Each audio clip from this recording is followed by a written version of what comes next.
Mark, we have a very special guest with us right now on the phone. On the phone do we? is radio legend, LA Broadcasting's Lifetime Achievement Award winner from the Golden Mics. It is none other than Vic the Brick Jacobs. Feeling you! Yeah! I'm feeling you guys. Thank you for inviting me to the show. It's funny you mentioned the Golden Mike Awards because it was a very special day, special night in my life, to win the Lifetime Achievement Award. But Kobe Bryant was, for me, the whole night, an integral part of the award ceremony. They list your various, stuff you did, yada, yada, yada. Mm-hmm. Great people in the audience, everyone from Don Martin, Brian Blackmore, Petros and Money, Ronnie Fascio was in the house as well. Of course, Tim Cates, multiple award winner. And I'm listening to, people, Rick Dees is doing my formal introduction at the mic, and he was, hilarious, as he always is, Ricardo Diaz on la mañana. And suddenly, they said, a very special guest wants to throw down his tribute video to you. And everyone's looking up at the screen, and there's Kobe Bryant saying, Vic, I'm feeling you. Yeah. I can't wait to see you again. I hadn't seen Kobe since the 61 against Utah in his final game. When he started, Kobe Inc., the great creative company that Kobe formed really before he retired. He had this all planned out, of course, because he is the Kobe. And he gave me an incredible stirring, thank you, for being, with him. And basically, it really moved me that he would take the time to make a video for me on my big night.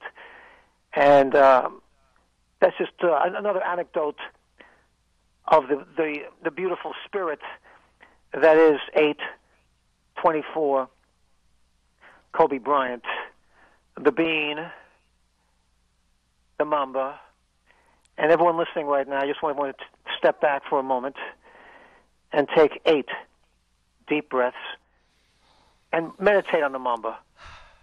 8 deep breaths. I usually say take 7. Well, for Mamba, we're going to take 8. 8 deep breaths for the Mamba. And just meditate on his positivity and his creativity. And he is one with all of us. I was lucky enough to know him since he was 17. Wow. When he came over from Philadelphia.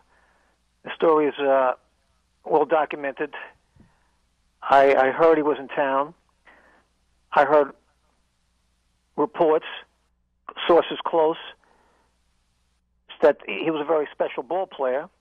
I had just seen some gritty film from his Philadelphia days, Lower Marion High School in Philadelphia. And you could see, the magic was there. You could see the incredible talent. It was raw. It was unbelievable. But now he's coming from 17 years old to become a Los Angeles Laker. Totally skipping college, coming straight out of high school. So I wanted to make him feel at home. So I knew he was staying in a Long Beach hotel. He was going to play Summer League. He was 17 years old still. And I called the hotel because back then, there was no security. This is 1996. And I said, can I please speak to Kobe Bryant? So they put me through. And he says, hi. I said, Kobe, this is Victor Brick Jacobs. I want to welcome you to Los Angeles. We're so happy that you're here. What a blessing to have you here in the city. I'd love to stop by in person and just say hi. He says, oh, yeah, Vic, come on over. I said, okay. What room are you in? He gives me his room. He says, when will you be here? I said, Cole, L.A. traffic. I'll be there, maybe an hour, maybe an hour and a half. He says, okay. Just hit, knock on the door, and I'll be here. I said, okay, I'll see you soon, Cole. So I get there about an hour. I'm like saying, this is so cool. I'm going to see Cole. Got a really good vibe about this guy. Knock on the door. He says, "Come on in." Come in. There's Kobe in a bucket of ice, soaking his body in ice water. He's 17 years old. He just had a workout, and already you could see some. In my head, I'm going, "Wow, he's taking care of his body at such a high degree, at such a young age." Yeah. This guy has it together. He's only 17. So great conversation with Kobe, talking about the Lakers, and mostly we're talking about his transition to Los Angeles. I said, "Kobe, how you doing?" He says, "Vic, I'm doing great. I'm writing poetry on the beach with my sisters," because he came here, with his sisters and his mom to get settled in when he first came over from Philly. I mean, he's 17 years old. He's fresh from his prom, with Brandy in Philadelphia. Yeah. So we're just talking, and I'm getting this incredible vibration. I'm saying, I'm with a young poet. I'm with a young poet who's going to create incredible, profound impact, not only in this city, but I think worldwide. I'm just getting this incredible, vibe from him, just talking to him at 17. And we had a great conversation. I said, "Cole, we'll see you, at the Long Beach Pyramid. It's going to be a great career." He says, "Thank you, Vic. Thanks for coming." I said, "No, thank you, Cole. It's going to be a wonderful, wonderful career for you. And, the city has your back, okay?" Vic, real quick, because when you mentioned he's a young poet, did you have any influence in him being the meditative Black Mamba mentality? Like, were you the one that helped put in the meditation, or even the proverbs that he was talking about, the Zen proverbs that he adapted? It's a great question.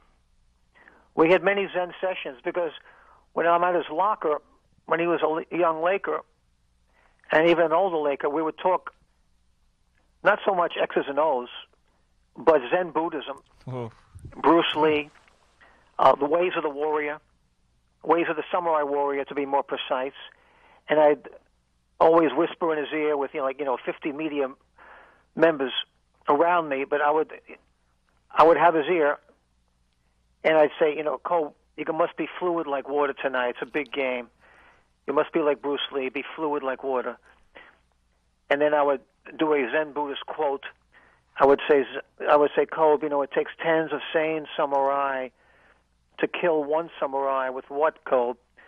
And Kobe would say, "The mad death energy, Vic." I said, yeah, all night, all day. MDE, mad death energy, Kobe. You are the mad death energy. You cannot be checked. You cannot be guarded. No one can guard you, man. And I would just, he'd get up, go to the court, start doing his warm-ups. But I was lucky enough to have his ear for about, a couple minutes in the locker room. And we'd share, Zen Buddhist verse. Of course, Phil Jackson also, planted a lot of seeds with that, with Kobe. And I try to pick up that Zen torch and, continue, the enlightenment, of not just Kobe, but of me, because, I'm learning as I'm listening to Kobe, because he has so much knowledge at a young age, and just a sponge, for serenity and the way of the warrior and the way of anything positive. He was always, always listening and absorbing and putting it into his game. He adopted so many habits and rituals of the great ones, like Michael Jackson. Little be known, he'd study Michael Jackson, have conversations with Michael Jackson about, achieving greatness and staying at the top, and how do you broaden your game, and how do you stay in that mindset of greatness.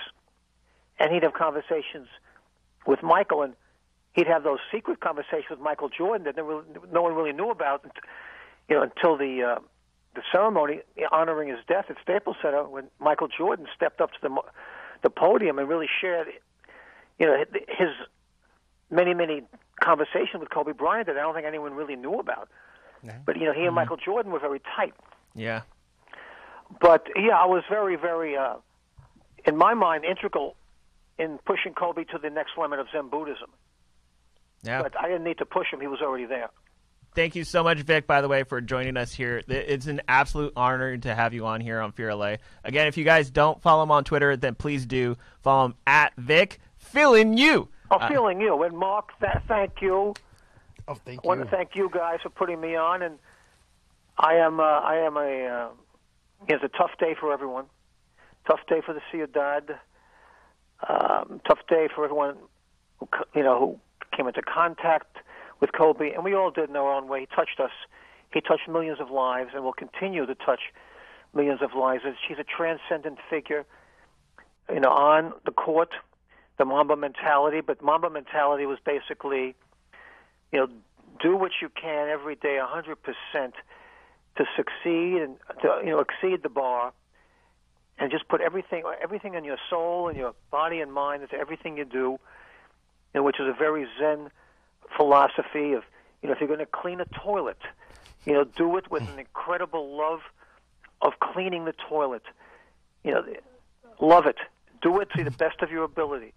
Either cleaning a toilet or hitting a game-winning shot at the buzzer to win a championship. The same amount of focus, laser sharp, and pride and love must go into every act. That is the Mamba mentality. It's the act of winning, but it's more, the act of committing your soul to everything. Yep. And with that, that's what Kobe did. Kobe every moment,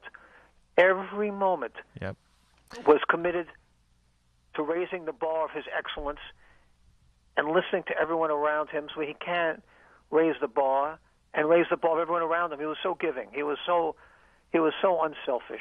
And with that, we'll close it off. Thank you again, Vic, for saying the last words right here on another edition of Fear LA.